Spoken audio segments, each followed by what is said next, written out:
Olá pessoal, mais um vídeo da série Opinião Sincera. Bom, para você que está entrando aqui nesse vídeo e não conhece essa série, não conhece esse canal, aqui nessa série eu dou a minha opinião sobre equipamentos de som fabricados nos anos 70, nos anos 80, nacional, importado, tudo que vai aparecendo aqui eu vou dando a minha opinião. E hoje a gente vai conhecer a minha opinião aqui sobre o Model 1360, o receiver clássico da linha Gradiente, fabricado pela Gradiente lá nos anos 80. Então é isso, se você não conhece esse canal, aqui a gente só conversa sobre essa geração de equipamentos dos anos 70, dos anos 80, a gente faz lives conversando sobre essa geração, comparativo, compra, venda de equipamento.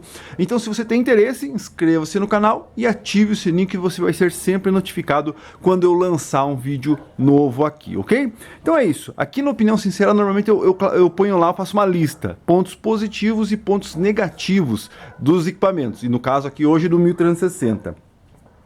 Só lembrando que você não vai escutar esse equipamento, eu não vou ligar ele aqui. Se você quer escutar esse equipamento funcionando, quer ver ele funcionando, eu vou deixar um vídeo aqui na descrição, um link para o vídeo na descrição aqui, onde você vai ver esse equipamento funcionando, ok? E também já vou indicar um outro vídeo, que vai ficar aqui na descrição também, é quando eu fiz o Conheça esse equipamento, conhecendo. Então tudo que eu falar aqui, se você não estiver entendendo o que eu estiver falando, veja antes o Conheça, porque lá eu mostro algumas características dele, faço dou uma geral nele lá e você vai conhecer ele. E aí a partir do momento que você conhece ele, você vai entender a minha opinião aqui, que eu vou dar os pontos positivos e os pontos negativos, ok?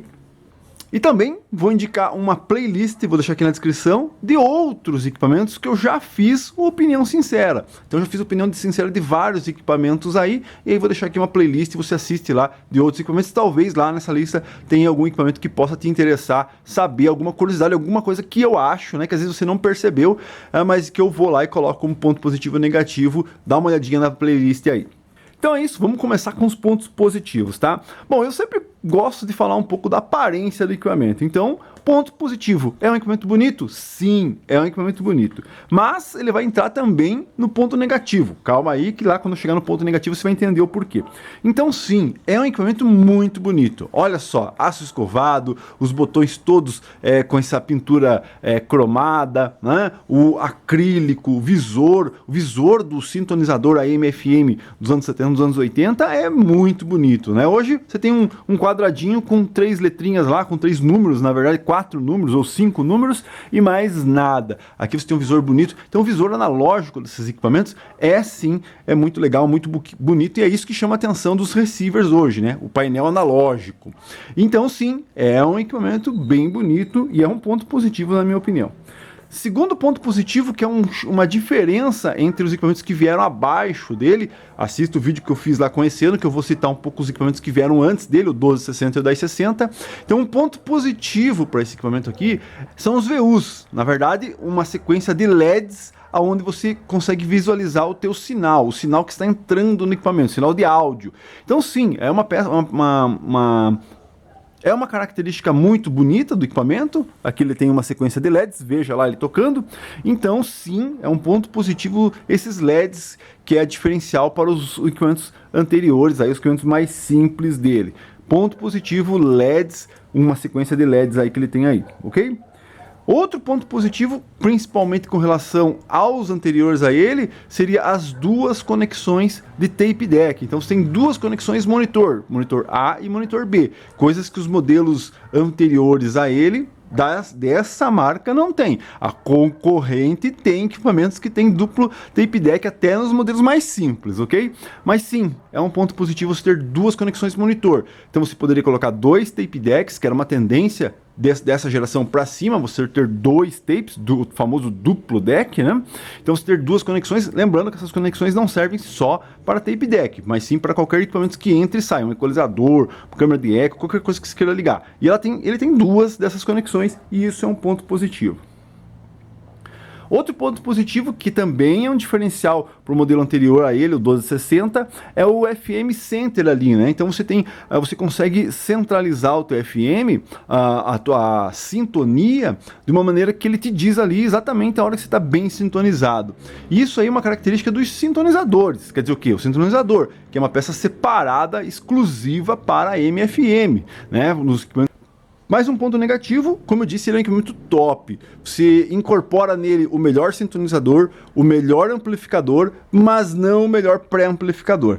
Por quê? Porque na verdade, se você for ver, o melhor pré-amplificador teria, apesar de que, né, se a gente for entrar numa discussão mais longa, o P2 é o melhor pré-amplificador feito nacional. Essa é a minha opinião. Se você não concorda, fazer o quê? Mas e ele só tem a tonalidade, as regulagens de tonalidade de agudos e graves. Esse equipamento aqui ele só tem graves e agudos também. Mas muita gente prefere um pré-amplificador com tripla regulagem de tonalidade. Ok? Então, sim. Se ele tivesse com graves, médios e agudos, ele teria sim incorporado o melhor pré-amplificador, assim como ele tem o melhor sintonizador, assim como ele tem o melhor amplificador, né? Mas ele não tem, então, na minha opinião, seria um ponto negativo. Claro, né, que a gente tem que entender que existia aí uma coerência da Gradiente em usar a mesma base e não teria como enfiar mais um botão aí para colocar o médio, ok? Mas nos equipamentos que são acima dele, que são superiores a ele, sim, você já tem lá o controle de médio. Então, vou colocar como ponto negativo aí ele não ter controle de médio, ok? Um outro ponto negativo que muita gente me pergunta e que muita gente hoje gostaria de usar esse equipamento da maneira que esse ponto negativo aqui vai te trazer essa ideia, no caso, que é o quê? Ele não ter sistema pré-power separado. Quer dizer o quê? Ele tem, como eu disse, ele é o melhor equipamento, com o melhor pré, com o melhor power, com o melhor sintonizador, mas ele não está dividido isso, né? Coisa que outros equipamentos, inclusive das concorrentes desse mesmo tipo de equipamento, olha, a concorrente desse equipamento aqui, infelizmente, já não era mais uma concorrente, já era incorporada a essa marca. Mas se você for pensar com o equipamento base dele, né, existiam os concorrentes lá.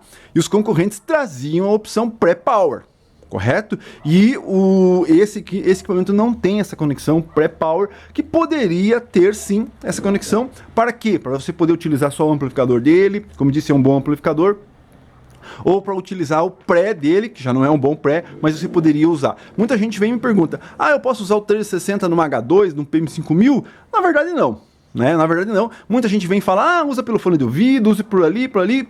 Cara, ele não foi feito para usar em cima do amplificador, né? Ao contrário dos que vieram depois, o 1660, o 1560, 1450, que é uma geração antiga, mas também é superior a ele, tem essa função, mas esse equipamento não tem essa função, e aí eu vou colocar como ponto negativo. Poderia ter? Sim, mas daí ele estaria muito junto lá aos modelos top, né? Mas, como eu disse, estou procurando coisa negativa aí para pôr nele também. Ponto negativo, aquecimento, sim, né?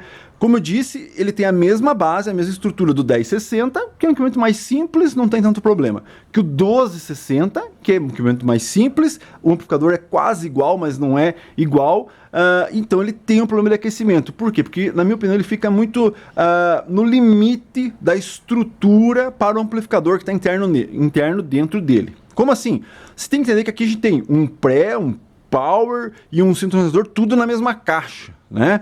E aí o que acontece? Você tem um superaquecimento. Por quê? Porque você não tem uma dissipação, né, da parte do amplificador. Então, sim, ele esquenta um pouco mais que o 1060, que o 1260, por esse motivo. Inclusive, a gente teve que colocar ali alguma parte de dissipação um pouco melhor em cima dele e tudo mais. Deveria ter um pouco mais de abertura para ventilação, mas esse é um ponto negativo, na minha opinião. Por ele estar com um amplificador bem legal ali dentro, mas ele está numa estrutura que serviria para um amplificador mais simples, e aí ele está no limite. Eu já falei isso no Mod 166, né?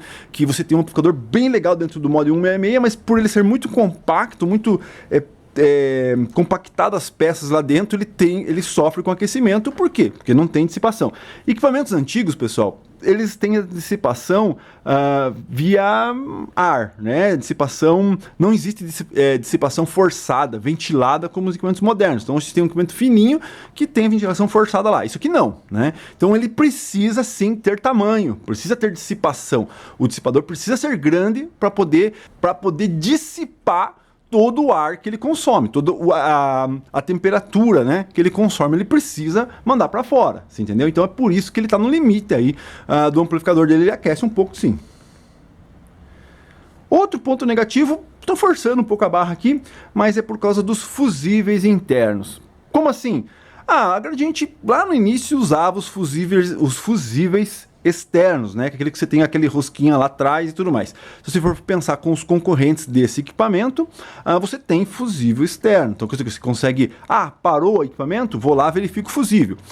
Parou o AC, não liga mais, vou lá, verifico o fusível. Nesse equipamento aqui, parou, se a pessoa não sabe que se ela abrir, isso, tá? Um parênteses aqui, salvou muito esses equipamentos. Salvou esses equipamentos, né? Porque quando você tinha um fusível externo, queimava lá um fusível, a pessoa, queimou. E agora? Mete um prego, mete eu já vi bombril, já vi maço de cigarro, aquela parte metálica do maço de cigarro, o cara enfiava qualquer coisa ali. E aí, se tivesse um curto, iria prosseguir esse curto e ia detonar mais o equipamento. Então, na minha opinião, o fusível estar interno aqui salvou esses equipamentos de alguém que não sabia o que estava fazendo, abrir e enfiar qualquer coisa lá. Entendeu? Mas por um outro lado, para quem conhecia, queimou o equipamento. E agora, vou ter que tirar do rack, vou ter que abrir o equipamento, vou ter que sacar o fusível, vou ter que pôr o fusível novo, vou ter que fechar ele e botar no rack de novo. Já os equipamentos da concorrente, no caso, você conseguiria, ou os mais antigos, você conseguiria tirar o fusível e trocar. Mas, assim como ele é um ponto negativo ele não ter isso, mas como eu disse, isso foi um ponto positivo, que é o quê? Salvou muito desses equipamentos do massacre que houveram dos fusíveis. É um bom tema para um vídeo, né? Massacre do fusível. O cara ia lá, arrancava o fusível e emitia um prego, e aí, claro, que explodia tudo o equipamento se estivesse em curto. Então é isso, esse foi a opinião sincera do Model 1360 da Gradiente. Como eu disse, repetindo, se você tem alguma coisa algum ponto negativo ou algum ponto positivo que eu não citei aqui, ou que você não concorda de alguma coisa que eu falei aqui, deixe nos comentários, porque aqui nesse canal, como eu disse, aqui é aberto, né? Não tem censura nenhuma, todo mundo pode dar sua opinião, todo mundo pode falar o que acha, inclusive pode dar sua opinião e o que acha do próprio dono desse canal aqui, que vos fala, né? Pode falar qualquer coisa aí, qualquer crítica construtiva você pode deixar nos comentários aí. Mas, com relação ao vídeo, deixa aí um comentário com relação a tudo que eu falei sobre os pontos positivos desse equipamento e do ponto negativo. Discorda, concorda, quer incluir algum ponto positivo, quer excluir algum ponto positivo ou alguma coisa assim, deixa nos comentários aí. Então é isso. E se você tem interesse em outros opinião sincera, deixei aqui a playlist para você assistir. E se você, como eu disse, se você gosta dessa geração aí de equipamentos dos anos 70, dos anos 80, equipamentos vintage que a gente chama, nacional, importado, inscreva-se no canal, ative o sininho que você vai sempre ser notificado quando eu lançar um vídeo novo aí, repetindo, né, só dando esse recado aqui no finalzinho. A gente faz comparativos, como eu comparei o 1360 com o 1300, a gente faz lives com bate-papo, conversando sobre o mercado vintage, analisando os equipamentos que estão sendo vendidos, venda de equipamento, esse equipamento que eu já vendi, que mais? Opinião sincera, conhecendo os equipamentos, né, mostrando eles internamente e tudo mais. Então, se você tem interesse, inscreva-se, ative o sininho e não esqueça de dar o like para ajudar. É isso aí. Esse foi o Opinião Sincera, Model 1360, Gradiente, equipamento fabricado lá nos anos 80, 81, 82, pela essa grande marca Gradiente. Não confunda com Gradiente moderno. Gradiente, indústria nacional dos anos 80. É isso aí. Valeu. E lembrando, né, esquecendo, enquanto vai passando aqui os cardzinhos, quer escutar o equipamento? Link do vídeo na descrição. Valeu.